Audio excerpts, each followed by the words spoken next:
രണ്ട് പിള്ളേർക്ക് രണ്ട് സ്വഭാവമാണ് കേട്ടോ. അപ്പൻ്റെ സ്വഭാവമുള്ള ഇളയ കുട്ടിക്കാണ്. അപ്പന് നല്ല പ്രായത്തിൽ നല്ല മുടിയായിരുന്നു കേട്ടോ. മുടിക്ക് നീട്ടം ഉണ്ടായിരുന്നു ടീനേജിൽ. നേവി കയറി കഴിഞ്ഞപ്പോൾ നടന്നില്ല കേട്ടോ. ചെറുക്കൻ്റെ മുടിയൊക്കെ അങ്ങോട്ട് വെട്ടേണ്ട വന്നു.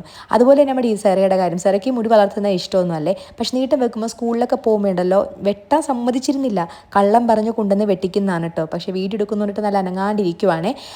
വെട്ടി കളഞ്ഞ് വേറെ നല്ല പേനും കാര്യങ്ങളൊക്കെ വരുമ്പോൾ നമുക്ക് മെയിൻറ്റെയിൻ ചെയ്യാൻ ഇപ്പോൾ ബുദ്ധിമുട്ടാണ്. ഭയങ്കര നീട്ടം വെച്ച് വരുന്നു. ഈ പ്രായത്തിൽ അത്ര മുടിയുടെ ആവശ്യമുണ്ടോ?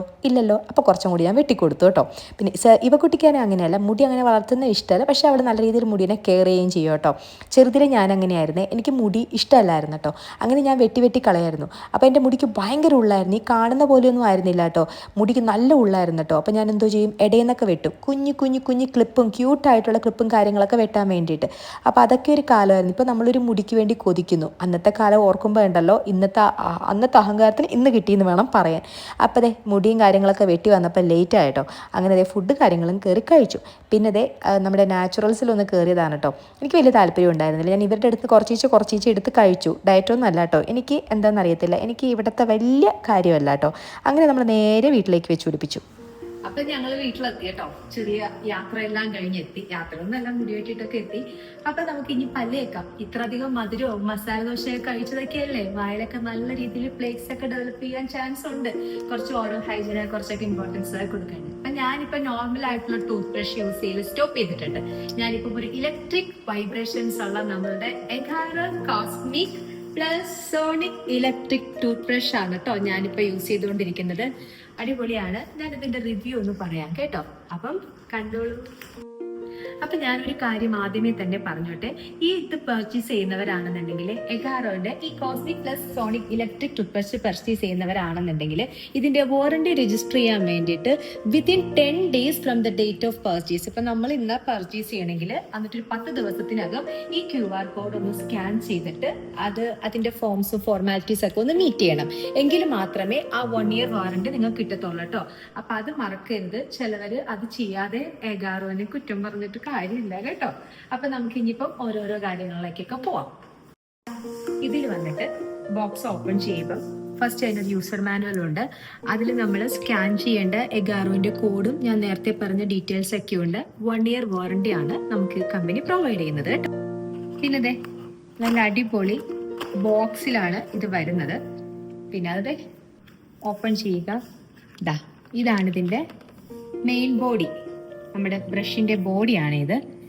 അപ്പം ഫസ്റ്റ് ഇത്. പിന്നെ ഇതിന് 5 ഹെഡ്സ് ഉണ്ട് കേട്ടോ. 1 2 3 4 5. ഒരാൾ ഉപയോഗിക്കണ ബ്രഷ് മറ്റൊരാൾ ഉപയോഗിക്കില്ല എന്ന റൂൾ ഉള്ളതാണല്ലോ ഹൈജീനിന്റെ ഭാഗമായിട്ട്. അപ്പൊ നമ്മുടെ 5 ഹെഡ്സ് അവർ തരുന്നുണ്ട് കേട്ടോ. അപ്പൊ മാറ്റി ഒരു ബോഡി ഉണ്ടായാൽ മതി. 5 പേർക്കും വേണമെങ്കിൽ മാറി യൂസ് ചെയ്യാം. ഓക്കെ, നമുക്ക് കുറച്ചുകൂടി കോസ്റ്റ് എഫക്റ്റീവ് ആയിരിക്കും അല്ലേ. പിന്നെ നമുക്ക് ഇത് നല്ല രീതിയിൽ പ്രൊട്ടക്ട് ചെയ്യാൻ വേണ്ടിയിട്ട് ഇതാണ്ട് ഒരു ക്യാപ്പും ഉണ്ട്. അപ്പൊ നമുക്കിതിങ്ങനെ ക്യാപ്പിലിട്ട് വെക്കാം. ഓക്കെ. പിന്നെ ഇതാ ഒരു ഇന്റർ ഡെന്റൽ ഹെഡും ഉണ്ട്. അത് പറഞ്ഞിട്ടുണ്ടെങ്കിൽ ഭയങ്കരമായിട്ട് നമുക്ക് സാധാരണ നമ്മളിങ്ങനെ ഡീപ് ക്ലീനിങ്ങിനൊക്കെ നമ്മൾ പോകത്തില്ലേ, പല്ല് വൃത്തിയാക്കാനൊക്കെ നമ്മൾ ഡെന്റൽ ക്ലിനിക്കിൽ പോകുമ്പോഴാണ് ഇത്തരം തരത്തിലുള്ള എന്താ പറയുക ഡീപ്പായിട്ടുള്ള അഴുക്കൊക്കെ കളയാൻ പറ്റത്തുള്ളൂ. പക്ഷേ ഇവരിതിവിടെ പ്രൊവൈഡ് ചെയ്യുന്നുണ്ട്. ഇന്റർ ഡെന്റൽ ഹെഡ് പ്രൊവൈഡ് ചെയ്യുന്നുണ്ട്. ഇതുകൊണ്ട് നമുക്ക് ഇതിന് ഉള്ളിലോട്ടുള്ള അല്ലെങ്കിൽ അതിന് ഹെവി ആയിട്ടുള്ള പ്ലേക്സും കാര്യങ്ങളൊക്കെ ഡേർട്ടും കാര്യങ്ങളൊക്കെ റിമൂവ് ചെയ്യാൻ വേണ്ടിയിട്ട് ഈ ഇന്റർ ഡെന്റൽ ഹെഡ് ഹെൽപ്പ് ചെയ്യാറുണ്ട്. ഇതൊന്നേ ഉള്ളൂ കേട്ടോ. നമ്മുടെ ഹെഡ് എങ്ങനെയാണ് ബോഡിയിലേക്ക് അറ്റാച്ച് ചെയ്യുന്നതെന്ന് പറഞ്ഞിട്ടുണ്ടെങ്കിൽ നമ്മൾ ഹെഡ് വെക്കുന്നു, സി വെച്ചു, ജസ്റ്റ് ഒന്ന് ട്വിസ്റ്റ് ചെയ്യുന്നു, സംഭവം സെറ്റ് ആയിട്ടുണ്ട് കേട്ടോ. ചെയ്യാൻ വേണ്ടിയിട്ട് നമ്മുടെ പേസ്റ്റ് അപ്ലൈ ചെയ്യുക. അതിനുശേഷം എന്താ കണ്ടോ, വൈറ്റ് ഉണ്ട്, ക്ലീൻ ഉണ്ട്, സെൻസിറ്റീവ് ഉണ്ട്, പോളിഷും ഉണ്ട്, മസാജും ഉണ്ട്. ഇത്രയും ക്ലീനിങ് മോഡ്സ് ആണ് ഇതിലുള്ളത് കേട്ടോ. ഓക്കെ, ഇനിയിപ്പോൾ നമുക്കൊന്ന് ബ്രഷ് ചെയ്താലോ. വാ.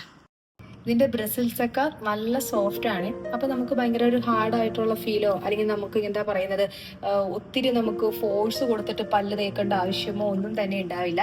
ഇപ്പൊ കൂടുതൽ സ്പെസിഫിക്കേഷൻസും കാര്യങ്ങളൊക്കെ ഞാൻ വഴിയെ പറയാം കേട്ടോ.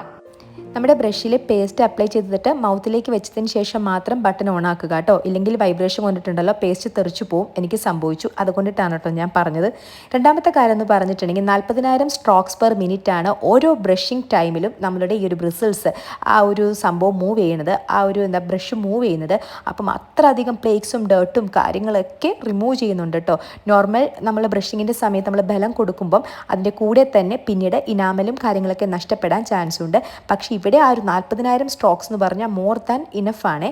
മൂന്നാമത്തെ കാര്യം എന്ന് പറഞ്ഞിട്ടുണ്ടെങ്കിൽ 30 സെക്കൻഡ് കഴിയുമ്പം ഒന്ന് പോസ് ആവും നമ്മുടെ ബ്രഷിങ്. അതായത് എൻ്റെ പൊസിഷൻ ഒന്ന് മാറ്റി പിടിച്ചോ എന്ന് പറയുന്നതാണ് കേട്ടോ. കാരണം ഏരിയ ക്ലീൻ ആയിട്ടുണ്ട്, ഇനി ഒന്ന് മാറ്റിക്കോളൂ എന്ന് പറയുന്നതാണ് കേട്ടോ. അപ്പറും ലോവറും ഏരിയയൊക്കെ അപ്പം നല്ല രീതിയിൽ ക്ലീൻ ആക്കാൻ പറ്റും. പിന്നെ 2 മിനിറ്റ് കൂടുമ്പോൾ നമ്മുടെ ബ്രഷ് അങ്ങോട്ട് ഓട്ടോമാറ്റിക്കലി ഷട്ട് ഡൗൺ ആവും. അതായത് ഇൻ്റർനാഷണൽ ഡെൻ്റൽ എക്സ്പേർട്ടിൻ്റെ ആ ഒരു സ്റ്റേറ്റ്മെൻറ്റ് പ്രകാരം അത്ര മതി ബ്രഷിങ് കേട്ടോ. ഞാൻ പിന്നെ ചാർജിങ്ങിന്റെ ഒന്ന് പറഞ്ഞോട്ടെ കേട്ടോ. നമ്മളിതിപ്പോ ഒരു 4 hours നമ്മൾ ചാർജ് ചെയ്യുവാണെങ്കിൽ ബോട്ടത്തിലാണ് ഇതിന്റെ ചാർജിങ് കാര്യങ്ങളൊക്കെ വരുന്നത്.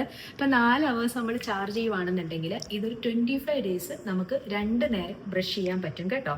അതാണ്ട് ഇവിടെ ബോട്ടത്തിൽ ഇങ്ങനെ ക്ലിക്ക് ചെയ്യുക, ചാർജ് ചെയ്യുക, സിമ്പിൾ. പിന്നെ IPX7 വാട്ടർ പ്രൂഫ് ഉള്ളത് കൊണ്ടിട്ട് ബ്രഷ് നല്ല കഴുകി വെക്കുകയും ചെയ്യാം, ഒരു പ്രശ്നവും ഇല്ല കേട്ടോ. അപ്പോൾ അതൊക്കെയാണ്. അപ്പോൾ താല്പര്യമുള്ളവർ വാങ്ങിച്ചോളൂ. ഞാൻ ലിങ്കും കാര്യങ്ങളൊക്കെ ഡിസ്ക്രിപ്ഷനിൽ കൊടുത്തേക്കാം. Bye bye, see U.